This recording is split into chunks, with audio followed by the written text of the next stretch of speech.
इंदौर संभागायुक्त दीपक सिंह की अध्यक्षता में आज संभाग के सभी कलेक्टर और जिला पंचायत के सीईओ की बैठक आयोजित की गई। बैठक के माध्यम से संभागायुक्त दीपक सिंह ने सभी जिलों में चल रही शासन की योजना और उसके क्रियान्वयन की समीक्षा की। इसके साथ ही बैठक में नामांकन, सीमांकन सहित राजस्व से जुड़े सभी कामों की जानकारी सभी अधिकारियों से ली। इसके अलावा संभागायुक्त दीपक सिंह ने ग्रामीण इलाकों में लगने वाले स्वास्थ्य शिविर के जरिए ग्रामीणों की जांच और इलाज को लेकर भी आवश्यक दिशा निर्देश दिए। संभागायुक्त दीपक सिंह ने बताया कि शिविर के माध्यम से आम लोगों की जांच और इलाज के अलावा आयुष्मान, आधार कार्ड और बैंक के नए खाते खोलने जैसे काम भी किए जाएंगे।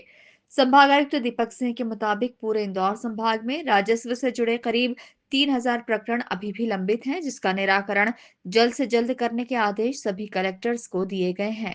जिले और आकांक्षी विकास खंड है, वहाँ पर जो विकास के कार्य चल रहे हैं, जैसे आप अवगत हैं कि अभी विगत दिनों मध्य प्रदेश शासन के द्वारा धार, खंडवा और बड़वानी जिले को गोल्ड मेडल से सम्मानित किया गया है।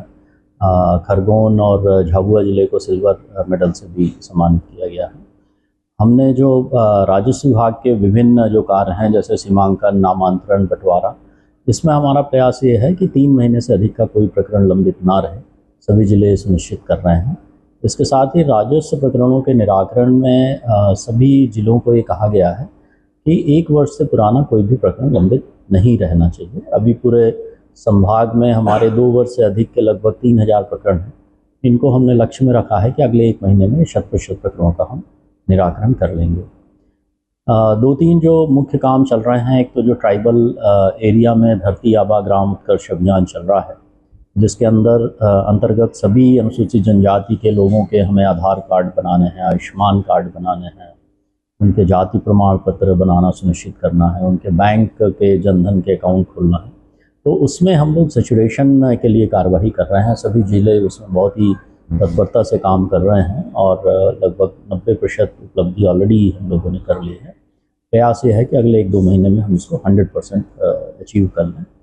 जो हमारा काम स्वास्थ्य विभाग को लेके चल रहा है, विशेष रूप से एक तो जो सिकल सेल से प्रभावित लोग हैं, उनके 100% एक तो उनके जो चिन्हांकन करना है। चिन्हांकन करने के बाद जो उसके बीमार मतलब उससे ग्रसित हैं, उनके डिसेबिलिटी सर्टिफिकेट बना के उनको निराश्रित पेंशन देना है। साथ ही उनके उपचार की भी व्यवस्था करनी है। उसके लिए पूरे संभाग में बहुत ही तत्परता से काम हो रहा है। हम लोग अपने पूरे संभाग के जो सुदूर अनुसूचित जनजाति बाहुल्य विकास खंड हैं, वहाँ पर हेल्थ कैंप आयोजित कर रहे हैं। तो अगस्त के महीने में हम लोग ये कैंप शुरू करने वाले हैं। नवंबर तक लगभग 30 कैंप्स हम लोग आयोजित करेंगे। इसमें हमारे government medical college, private medical college, जो जिला स्तर पे सीएमएचओ, सिविल सर्जन की पूरी टीम होती है हेल्थ डिपार्टमेंट की, और साथ ही जो यहाँ पर प्राइवेट हॉस्पिटल्स हैं, प्राइवेट डायग्नोस्टिक सेंटर्स हैं, उनका सहयोग भी हम ले रहे हैं। प्रयास ये होगा कि जिस तरह से पिछले जो हमने वित्तीय वर्ष में लगभग 1.5 लाख लोगों के स्वास्थ्य परीक्षण किए थे, उनके उपचार की व्यवस्था की थी, इसी तरह इस वर्ष भी हमारा लक्ष्य है कि लगभग 1 लाख लोगों को हम इन स्वास्थ्य कैंप के माध्यम से कवर करें, उनके जांच हो और उनको जो भी फिर इलाज की आवश्यकता है या उनको कोई सर्जरी की ज़रूरत है या कोई उनके बीमारी के इलाज की आवश्यकता है, तो वो हम निःशुल्क उनके उपचार की व्यवस्था करें। संभागायुक्त दीपक सिंह ने सभी अधिकारियों को आपसी समन्वय के साथ काम करने की नसीहत भी दी है, ताकि आम लोगों की समस्या का निराकरण तय समय सीमा में हो सके।